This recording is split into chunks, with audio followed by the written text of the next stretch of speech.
Buenas, bienvenidos a este ya segundo video del taller número 3. En este caso vamos a ver un poco cómo fue la configuración del Windows Server y de SQL Server, además de la creación de una base de datos y de una tabla para poder ser posteriormente consultada. Entonces, los objetivos ya los vimos, ahora lo que queremos ver, lo que nos interesa es el entorno de trabajo, ¿eh? Para este segundo video o para esta segunda parte del taller necesitamos bueno, el sistema operativo del servidor SQL, que vendría a ser el SQL Server, lo instalamos dentro de Windows Server 2012. Utilizamos SQL Server 17 para poder instalar luego SMS 17. Necesitamos tener antes .NET 4.6 y luego posteriormente instalamos SSMS 17, que sería SQL Server Management Service. El procedimiento aquí fue algo más extenso y se llevó a cabo de la siguiente manera. Se instaló primero el Windows Server, se configuró una IP fija al Windows Server, luego se configuró el DNS apuntando a la IP de switch 0, que en este caso vendría a ser 192.168.1.2, y a esa DNS se le puso el nombre haddad.cl, pero eso se hizo dentro de CentOS Stream. Se instala luego SQL Server. Se configura un admin y una contraseña para SE, que sería SQL, o sea, SA para SQL admin.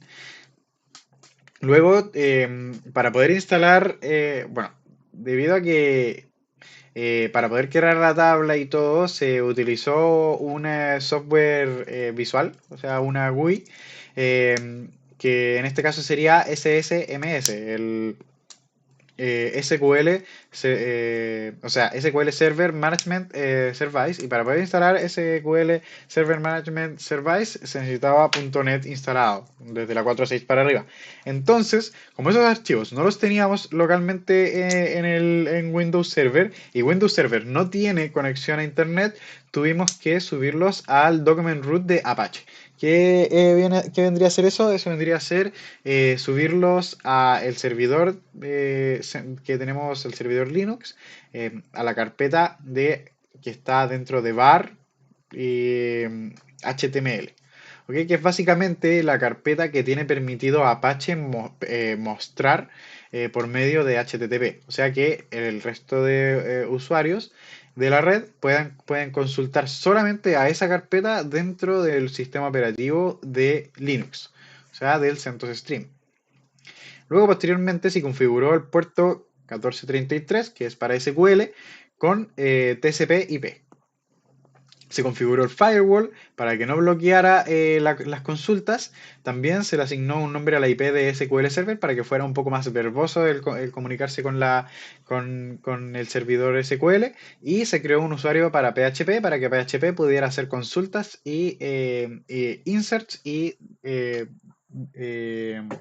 eliminaciones de datos. Entonces, ahora vamos a pasar directamente a lo que vendría a ser ver la implementación.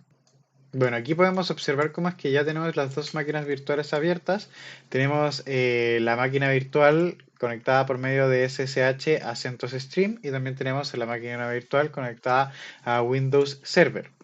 Entonces, en primer lugar, vamos a hablar un poco sobre cómo está configurada la máquina virtual con Windows Servers, que primero fue configurada con 3 GB de RAM, 40 GB de disco y dos núcleos de la CPU. Se configuró una IP fija, que es la que podemos observar acá.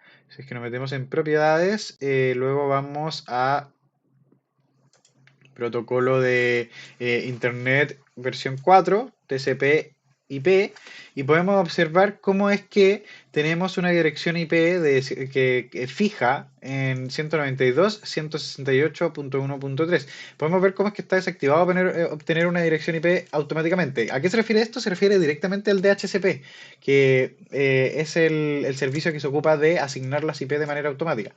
En este caso nosotros la fijamos en 192.168.1.3. ¿Por qué? Porque si es que fuera dinámica podríamos tener problemas luego para cuando queramos conectarnos por medio de PHP.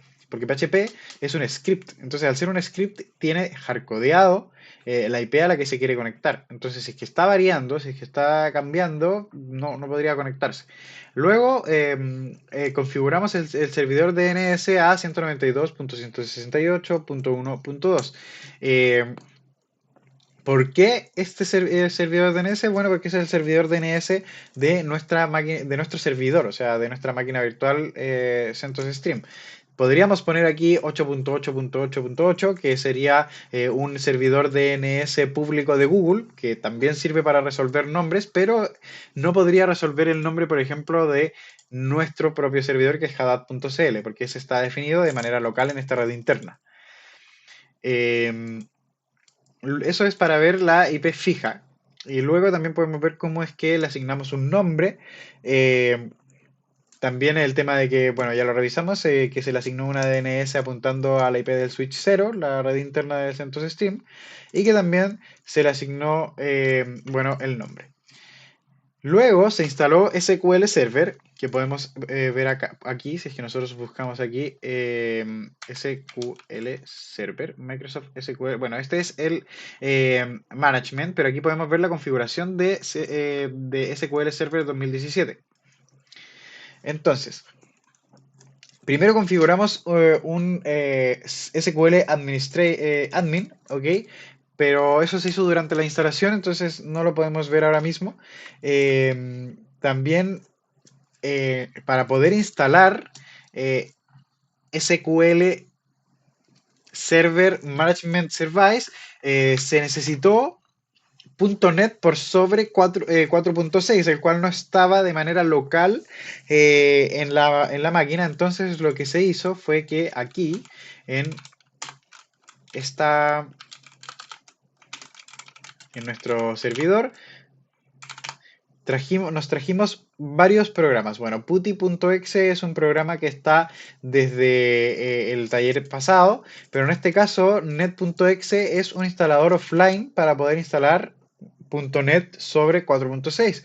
También aquí tenemos dos versiones de ese SMS, que esta vendría a ser la 22 y esta la 17. En este caso primero probamos con la 22, falló porque era muy nueva y luego ya instalamos la 17. Pero lo interesante de esto es que debido a que el servidor sí tiene conexión a internet, nosotros podemos descargar todos estos archivos, pero no los podemos descargar desde acá porque está aislada esta máquina. Entonces lo que nosotros hacemos es que accedemos a nuestro servidor por medio de Apache y aquí podemos ir consultando cada uno de estos archivos. Bueno, aquí en este caso cometí un error porque no puse la carpeta que sería aplicaciones. Y aquí nos pregunta de inmediato, ¿quieres ejecutar o guardar alguno de estos, el archivo desde haddad.cl? Porque está reconociendo la DNS, el nombre de nuestra IP. Bueno, en este caso vamos a poner cancelar.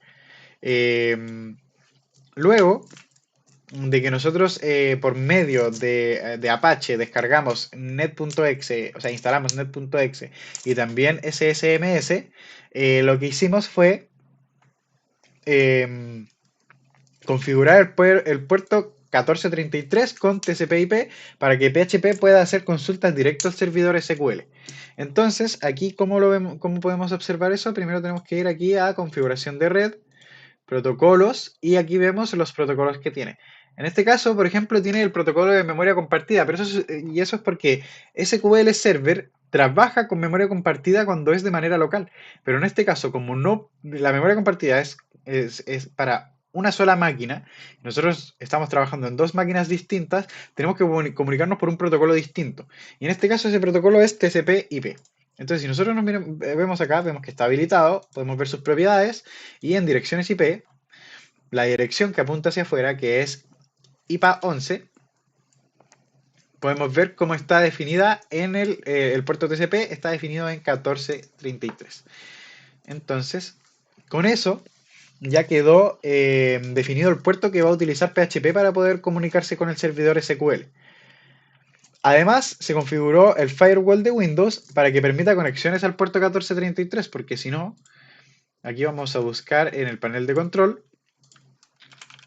firewall, y dentro de firewall lo que vamos a ver es en configuración avanzada, vamos a revisar las reglas de entrada. ¿Por qué de entrada? Porque el servidor CentOS Stream lo que quiere hacer es consultar a el SQL Server. Y aquí podemos ver cómo es que está habilitado SQL Server. Podemos observar sus propiedades y aquí podemos ver cómo es que tiene el nombre de SQL Server y permite la conexión.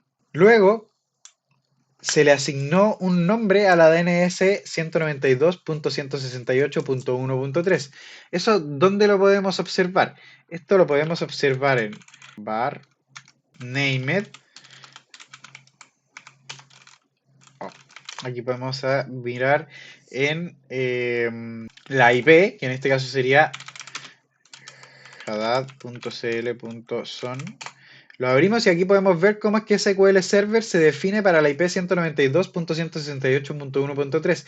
Entonces, si nosotros queremos acceder a esta IP, tenemos que consultar por SQL Server.haddad.cl. Además, creamos un usuario, que eso lo podemos observar desde aquí en SSM. Aquí nosotros podemos observar el usuario que creamos. Nos conectamos a la base de datos y podemos ver con una nueva query, haciendo un select a la tabla de todos los usuarios, podemos ver cuáles son los que hay y mostrar cuáles que creamos para PHP, database principals. Entonces, le hacemos un go y ejecutamos este archivo. Y podemos ver todos. En este caso, si buscamos un poquito, deberíamos encontrar PHP. Pero no está. Ah, bueno, porque primero tenemos que avisar que estamos usando prueba, que es la base de datos. Porque el usuario está definido en... Aquí está. El usuario está definido para la base de datos prueba. Por eso es que antes, como estaba observando los usuarios definidos para SQL Server, no me aparecía porque PHP User solamente está definido para la tabla prueba. Para que sea más seguro. Solamente puede observar y editar esa tabla. O sea, perdón, esa base de datos. Y la base de datos prueba solamente tiene, que podemos observarlo aquí, prueba solamente tiene la tabla estudiantes. Con las columnas, que aquí podemos observar, root, nombre, apellido paterno, apellido materno, fecha de nacimiento, año ingreso, año in y nombre carrera. Entonces también nosotros podemos hacer aquí un select. En este caso ya estamos usando la tabla prueba, entonces aquí podemos hacer un select a estudiantes. Y si lo ejecutamos, podemos ver cómo es que nos aparecen estudiantes que hemos ido agregando debido a que ya fuimos avanzando en el taller. También aquí guardamos en documentos la query que se utilizó para poder crear la tabla. En este caso sería create database prueba, go, use prueba, para avisar que estamos usando la base de datos prueba, y creamos la tabla con todos los atributos. Luego, en el taller se nos exige que se suban datos de estudiantes a esta tabla. Entonces, para eso se podían hacer inserts, pero para hacerlo un poquito más interesante, aquí lo que hicimos nosotros fue, bueno, primero vamos a acceder a el directorio que expone Apache de nuestra computadora, o sea, de nuestro sistema operativo, que sería www.html. Aquí podemos listar los archivos y aquí podemos ver cómo es que tenemos varios archivos listados. Bueno, primero un index.html, que es un residuo del taller anterior. También podemos observar un insert y un delete all. Entonces, si nosotros observamos cómo está compuesto el insert.php, podemos observar cómo es que primero estamos definiendo el nombre de nuestra base de datos, luego el nombre del usuario, la contraseña de la base o sea, la contraseña del usuario. para poder conectarnos por medio de PHP a la base de datos, que en este caso sería prueba, y podemos observar cómo es que nos conectamos a server name. Server name sería SQL Server, estamos usando el nombre que le asignamos a la, a la IP, porque también podría ser 192.168.1.3, pero en este caso estamos aprovechando el nombre que definimos con DNS. Luego nos conectamos a, bueno, usamos Connection Options, que vendrían a ser las que están acá, que ya mencionamos, y aquí definimos un array de arrays de atributos, donde corresponde a el nombre, o sea, el root, el nombre, el apellido, el otro apellido, la fecha de nacimiento, la fecha de ingreso y la carrera. Luego hacemos un insert, aquí están los placeholders que son rellenados en este for y finaliza. Entonces, ¿qué pasa? ¿Qué es lo interesante de esto? Que este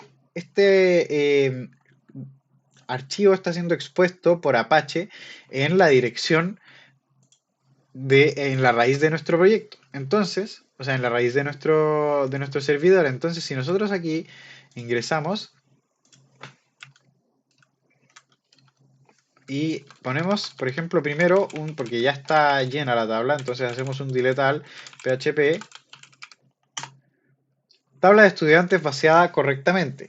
¿Por qué? Porque si nosotros aquí observamos el delete all, lo que hace esta tabla, bueno, también es primero conectarse, ¿cierto? De la misma manera que lo hace para poder insertar datos, pero aquí lo que aplica es un truncate table estudiante. ¿Y si qué hace un truncate? Un truncate lo que hace es vaciar la tabla. Entonces, si ahora nosotros nosotros observamos, aquí hacemos aquí un select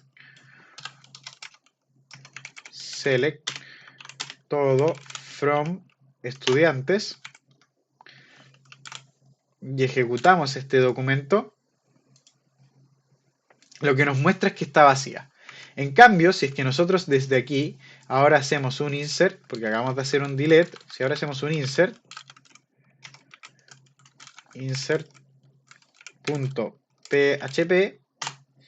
nos dice estudiante Camila insertado correctamente, estudiante Diego insertado correctamente, estudiante Valentina insertado correctamente. Entonces, si nosotros nos devolvemos a SSMS y volvemos a hacer la consulta, lo que vamos a observar es cómo es que se ha ejecutado el archivo PHP. ¿Y qué hace el archivo PHP? Se conecta a la base de datos.